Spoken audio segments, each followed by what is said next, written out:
तपाईँहरू सबैजना आरामै हुनुहुन्छ होला, हामी पनि आरामै छु। आज चाहिँ हामी चाहिँ फिस हन्टिङतिर चाहिँ लाग्नेछु। अब हेर्दै जानु होला। अब कृष्ण भाइ माछामा लिएको एकदम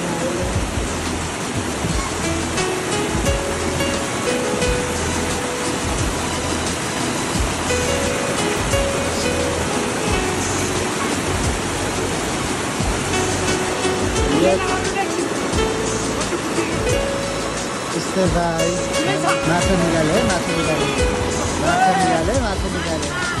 माछा निकाले तर पानी फेरि धेर फेरि ठुलो भयो। फेरि सिसिलो फेरि धेर चाहिँ ठुलो भयो। माछा यी काब्रे पाउँछ।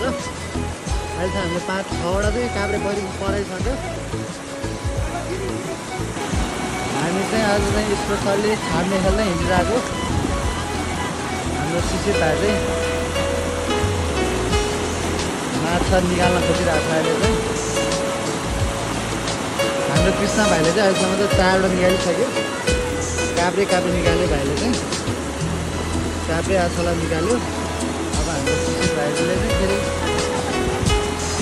चाहिँ निकाल्न खोजिरहेको छ।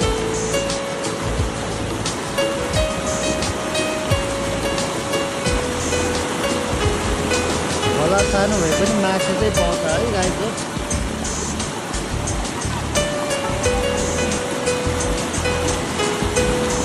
माछा 3-4वटा छ अरे, त्यही भएर चाहिँ त्यसले छुट्टी हालिरहेको छ।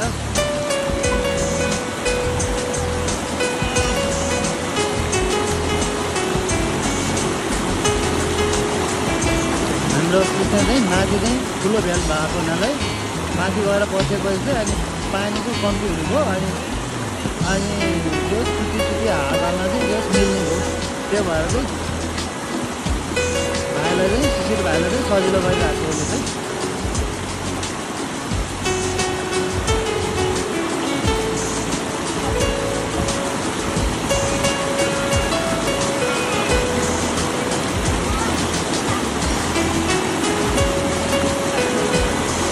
यसरी है माछा सामान्य स्टाइल चाहिँ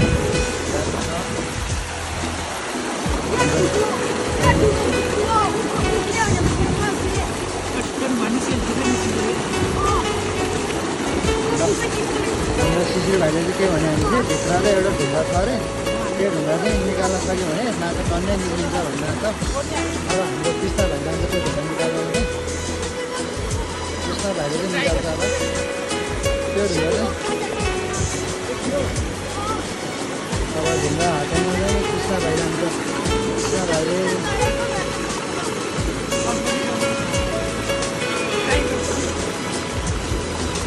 कृष्ण भाइ चाहिँ अब ढुङ्गा निकाल्न खोजिरहेको छ। उसले चाहिँ शिशिर भाइले चाहिँ माथि बसेर सहयोग गरिरहेको छ।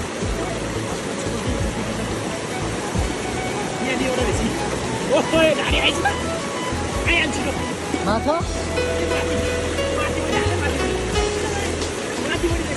कृष्ण त माथि आएर बस्नु थियो।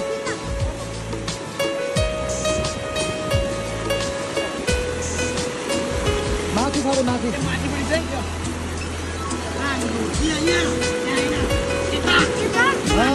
त्यही माथि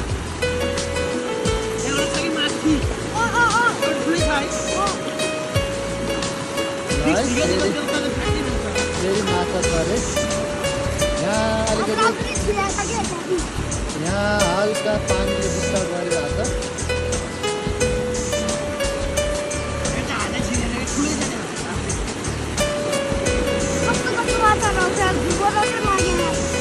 काब्रे माछाहरू त्यस्तै हो, कुनो मात्रै पर्छ।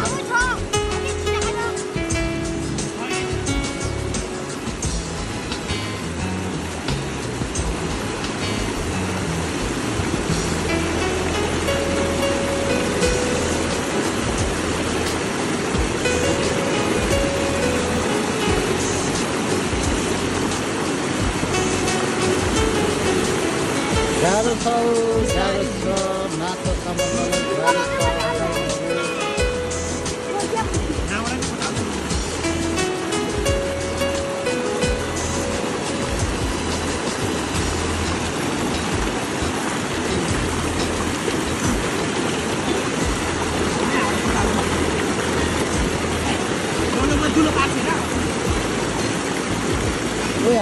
फेरि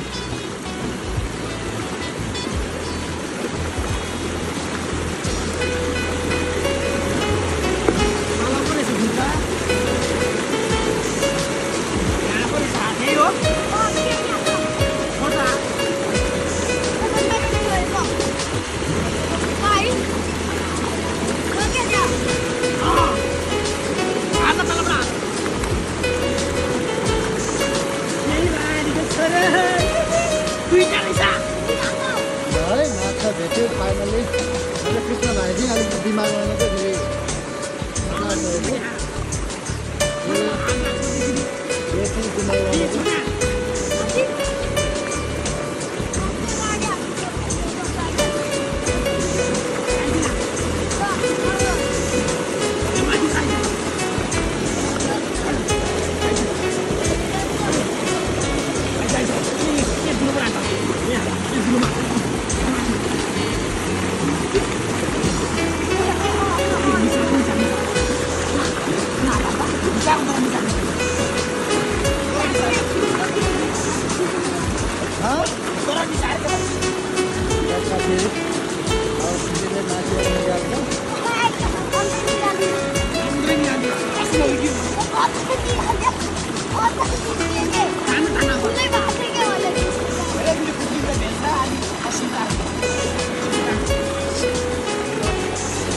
फाइनली अब माथि चाहिँ निस्किने भयो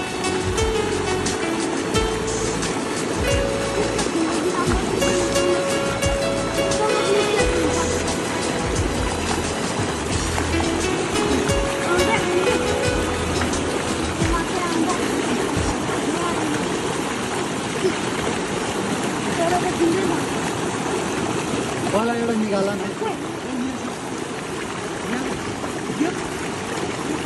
पहिला एउटा निकाल लगाएको अघिसम्म चाहिँ काप्ले निकालेको थियो अहिले चाहिँ आशालाई आशालाई तर कति ठुलो थियो तर आन्द्राभरि प्लाट्टै पार्यो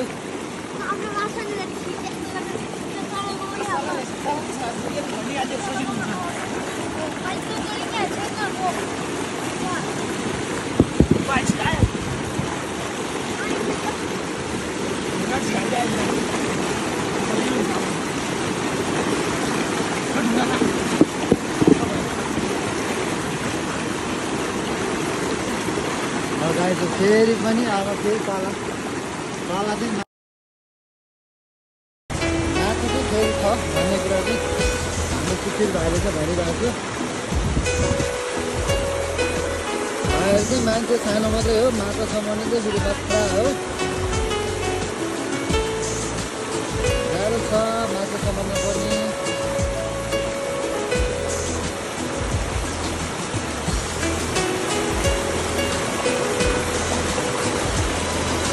तपाईँहरू गोली खोलाको आसपासमा हुनुहुन्छ भने टक्क है घाउ लाग्दाखेरि चाहिँ टक्क यो हुन्छ नि यस्तो यो खाडा त्यसकोमा चाहिँ काब्रे माछा चाहिँ मजाले भेटिन्छ सबैजना चाहिँ होइन खाने खानामा बनाएर चाहिँ खोलातिर आउँदा राम्रो भयो टक्क गर्मीमा शीतल पनि रमाइलो पनि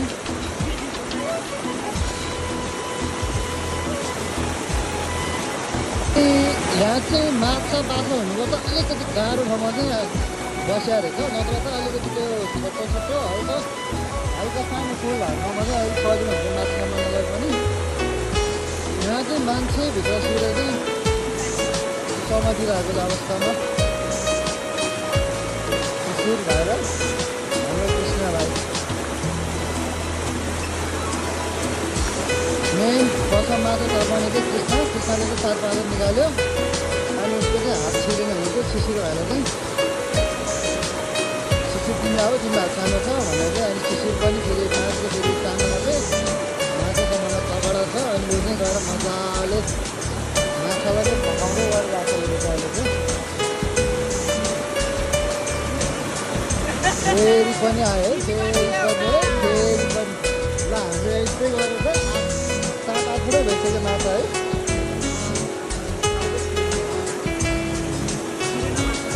सुरुमा यो चाहिँ अलिक ठुलो हुन्छ माछा तर कतै होइन छिराउनुपर्छ हाम्रो बोतलमा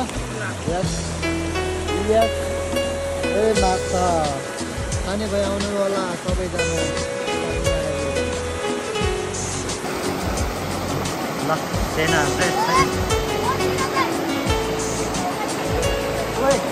के हो माछा त है माछा त एकचोटि है खतरासम्म दिने केटाहरू त एकचोटि घाँटी चढाइदिने केटाहरू त खतरा हो केटाहरू ल यो पनि तर यहीँ जाओस् बोतलमै तिनजना फिसरम्यानहरू चाहिँ अहिले चाहिँ माछा खोज्दै हिँडिरहेको छ यहाँ भरिमा चाहिँ कृष्ण तामाङ चाहिँ खतरा हो माछा भन्दा त्यस पछाडि शिशिर गुरुङ हो खतरा हो माछा बनाउन जहाँ पनि निस्किन्छ जहाँ पनि हात हालिन्छ माछा भेटेँ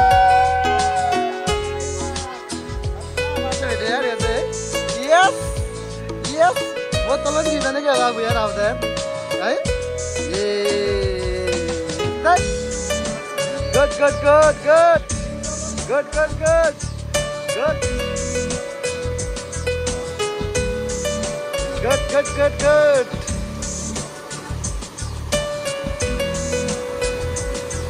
केटाहरू चाहिँ माछा सामानमा चाहिँ च्याम्पियन छ यो सब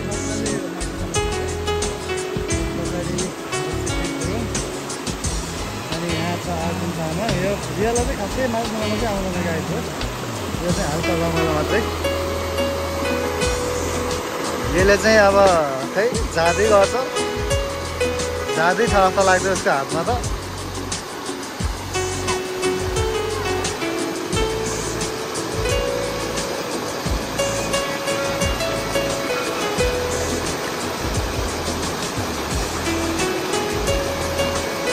हाम्रो शिशिर गुरुङलाई चाहिँ अलिकति जाडो भएको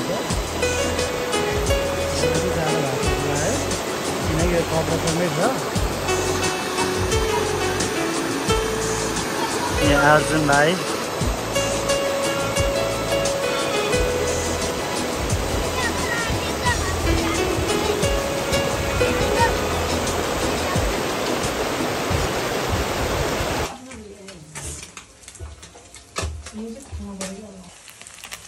माछा है माछा खाने राई चाहिँ हाम्रो कृष्ण राई हो अनि शिशिर गुरुङ हाम्रो मट्टी हिँड्दा छाइरहेछ है पापा राजुभाइ हाम्रो अन्द्रे सर पनि है माछा चाख्न आम होला केटा माछा मिठो भयो भयो अब अर्को लट पनि छ है गाईको